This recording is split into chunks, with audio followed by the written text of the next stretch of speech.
Hello and welcome back to Witchfix. This is the third time that I have tried recording this episode. I'm starting to think my microphone might be a little bit cursed. I did unplug it for a little while earlier and it's gone a little bit funny, but bear with, we will be fine. Today I'm reviewing Witch by Barbara Michaels.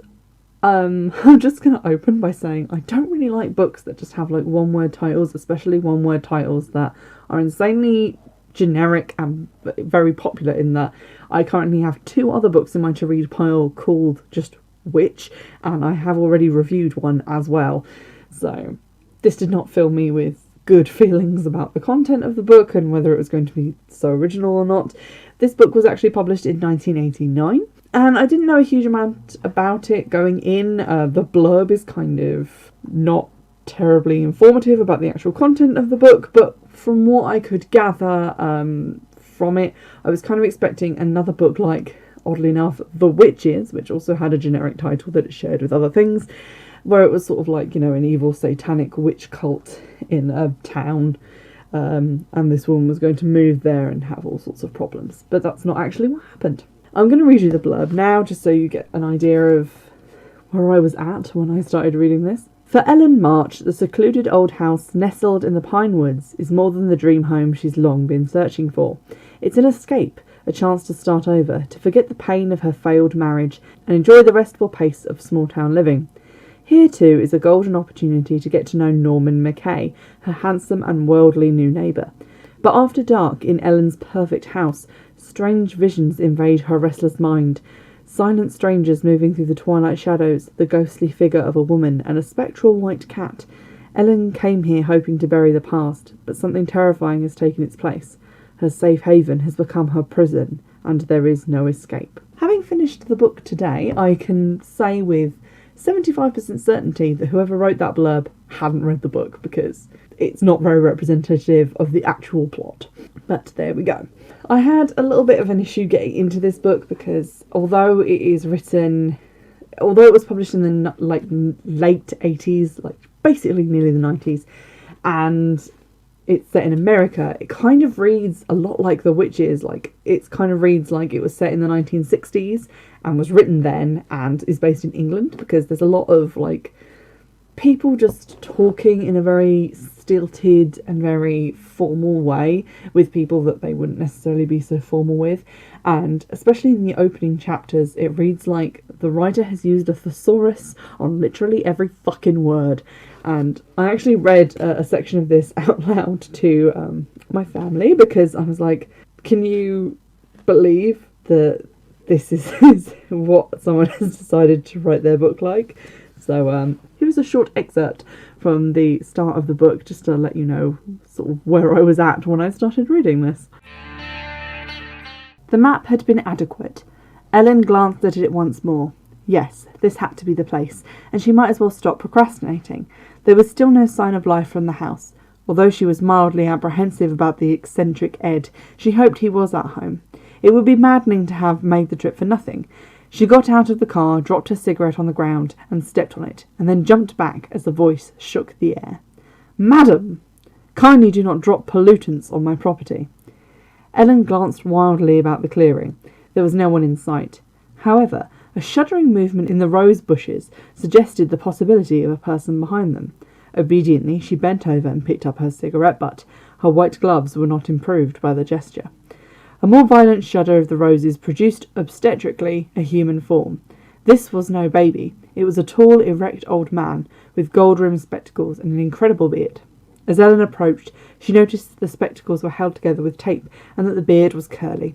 It was a grey beard, and it reached the man's belt. His shirt sleeves, and presumably the rest of that garment, were of rough blue homespun. The eyes behind the spectacles were a vivid, piercing blue. "You have come, dispatched by the abominable female in Warrenton in regard to the house of my late aunt," said a voice from amid the beard. So you can kind of see what I was up against. I really struggled to get into it because the way it's written, like the actual sentence structure, is very bizarre. Like, no human has ever spoken ever, and like I've never read dialogue written in all my livelong days. And just a lot of the words that were chosen and used just seem like really overly complex, overly formal for what is essentially like a kind of cheap thrillery novel that you would buy just to take on holiday with you. It just seems a little bit strange. I'm glad I pushed past that, really, because somewhere like just beyond that, sort of around the 36-37 page mark, when we get into the story of the woman who owned Ellen's house, like historically, like 200 years ago, it becomes a little bit more interesting, and then the plot starts to unfold a bit, and you kind of get the idea of where it's going, and it goes interesting places and is a little bit unpredictable, which I enjoyed immensely. It does it on occasion, usually when there's not enough characters around to like drive the plot, and when there's no action happening, lapse back into that overly observant, overly stilted mental thing that was happening at the beginning of the book. But for the most part, the action sequences and actual plot scenes are written more in a style that you would recognise as being like an actual novel that you would be able to read with your human eyes and enjoy.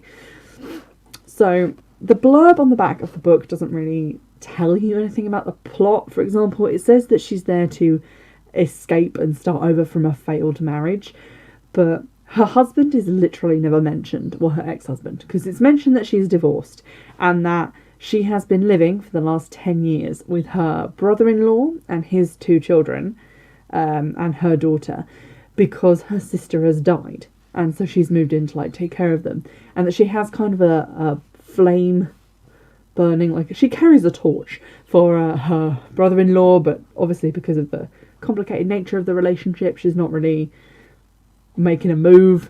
She's not so sure about herself and what to do about that. And she's moving to this house because he's taking a job overseas, the kids are moving out and going to college, and she gets to go and retire somewhere quiet and peaceful. And now also it makes a lot about the ghost and the apparitions and things in the plot. These aren't really that big of a deal. I think it only happens like 3 or 4 times throughout the novel. There is essentially a history to the house that she's bought, which is where the witch element comes into the story.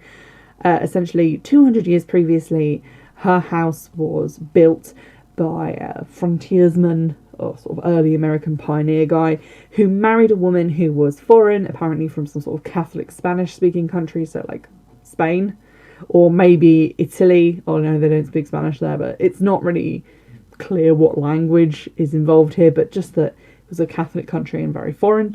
And that after he died, she became shunned by the townspeople, who viewed her as weird because she didn't sell up or remarry. She ran his business as her own, and she got a lot of flack and was suspected of being a witch because obviously she didn't attend their church and she didn't do things their way. And eventually she was murdered, I guess.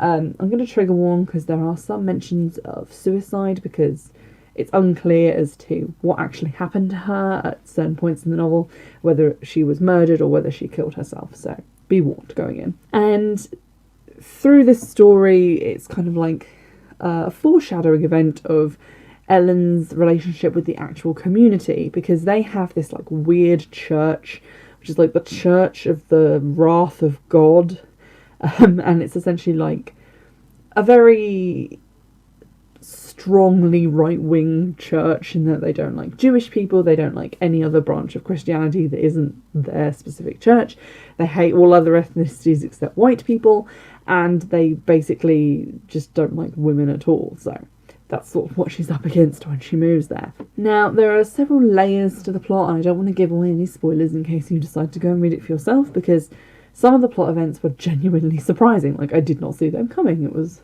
really good.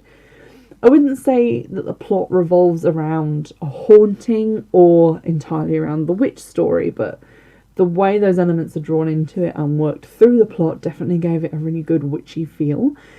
No one in the story is actually like a practicing witch or does anything relating to witchcraft, but it's mentioned enough that you kind of don't mind. It definitely gave me a little bit of witch fulfillment, even though there were no actual witches in evidence in the cast of characters. The main plot line, aside from the witch stuff that's going on, is to do with Ellen's new neighbour Norman, which is an unlikely name for a romantic hero.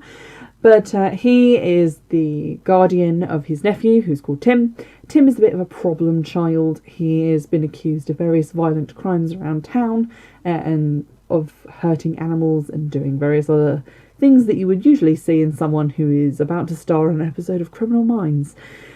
But there's sort of twists and turns to do with that story as well, which I'm going to trigger warn for various different kinds of abuse and mentions of sexual assault as well. And there's also various different sides to Norman, who is the sort of love interest character, I guess, for Ellen for most of the book. I will say, on some of the stuff that was perhaps less surprising about the plot, no character has ever turned up flanked by 2 Dobermans and been a good person. You are either literally the devil or some near devilish evil person. Like, no one turns up with just like, maybe 1 Doberman. I'll give you the benefit of the doubt. But if you have 2 that follow like only your commands and extremely closely, then I'm going to be keeping like half an eye on you, because you could literally be evil. And I was not surprised by that. I kind of had my best experience with the book during like the middle third, when the plot was ticking along quite nicely. A lot of weird things were happening. There were like storms, weird supernatural occurrences, clashes with these incredibly religious people in the town. It had all the makings of like a really good horror film from like the 80s, unironically. But then towards the end it does fall into that trap of getting very expositional. Most of the actual like plot going on behind the plot, if you see what I mean, is revealed by Ellen's daughter basically sitting her down and going, "Oh my god, Mom, do you not see what's happening here?" And then explaining what is happening to her for like 17 pages, which is effective as a way of getting across the plot, but at the same time did feel like I had been frog marched to a chair, sat down, and then literally just talked at, as opposed to this stuff being revealed more organically, which I feel like it could have been done that way. There's quite a lot of peril going on in the latter stages of the novel. The stakes kind of amp up quite nicely. But I kind of lost it a little bit towards the end, where they started going into whether they thought the ghost was real or not. And it just was a bit airy-fairy and wishy-washy, and the dialogue started to trickle back towards where it had been at the start of the novel, which is just almost unreadably obscure and weird. So the beginning and end, like the very beginning and very tail end of the novel, kind of reverted to type, in the sense that I could barely read them and keep my eyes open and focus on what was going on. The mid-section of the novel is actually like a really good story, and I think it would make a really good movie as well, which I'm surprised it hasn't been made into one, to be honest, because there are a lot of films like The Witches, which I previously reviewed, which like this kind of culty witch conspiracy thriller tone, which we don't really get those sorts of films now, but which you more associate with like the 1970s, 1980s. So I'm kind of surprised that this one didn't make it into a film. I guess maybe coming at the tail end of the 80s, it was just too late. You know, we were getting into the 90s. We didn't want any of that thriller nonsense. We were making like slasher films and shit with people with their tits out. I've weirdly enough picked up quite a few books in the last like week or so. I need to stop buying books, it's a problem. But about people who move or inherit and then move to houses that are in the middle of the woods. And I think that's still a really atmospheric setting that you can choose for any type of novel, even if it's like the kind of wish fulfillment-y chick lit romance novel or thrillers or straight up horror novels. It's like a kind of setting that does it all, which is weird. But I definitely enjoyed this one, and if you get the opportunity, like if you find a copy of this out and about, or if you're not really sure what you want to read, but maybe you want to like read something that's like a little bit thrillery, a little bit mystery, but isn't too strenuous or serious, like it's no Stieg Larsson, but you could give this a look. I wouldn't say it's like a must to add to your collection, because it's not really technically about witches in the sense that I would really prefer, and which I guess if you're listening to this podcast, you would prefer also. It doesn't have a lot of those fantasy elements, neither does it have anything in it that we would really recognise as being like modern paganism. But what it does have is that atmosphere, and it has some of these same elements as in Chocolat, the book and the film, in the sense of that like outsider, the woman being persecuted by a community that she's gone to with her like free thinking ideas, or free thinking for the 1980s. Because I am trying to boost up my terrible Goodreads reading challenge for the year, I'm like 4 books behind at this point. It's very embarrassing. I'm going to be reading another book called Witch, which is by Christopher Pike, and that is going to be probably the next episode. Just get all these witch books done together. But it is starting to annoy me that a lot of them have the same titles when you could have called them so many other things.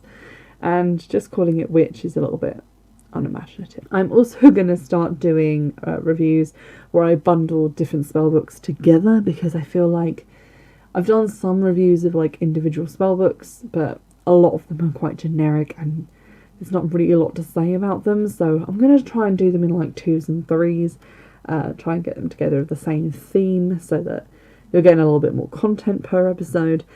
And also, I'm really probably not going to buy any more of them, because the pile is getting quite full at the moment. It's in danger of falling over, and there are just so many spell books out there, and I think we all know that they're not going to have anything new or different about them. If you do find one or see one on your travels that you think might be new and different and not just, the same thing over and over again, which I get kind of tired of reading, to be honest, do let me know. You can do so in like the normal ways, which is Twitter, and by the email address for the podcast. So check out the description box for those. And drop me any recommendations of any films or books that you think are like this, that you like, or any films or books that are just called Witch, because apparently I'm building a collection of those at the moment. In the meantime, I hope you enjoyed this review, and I'll see you in the next one. Bye!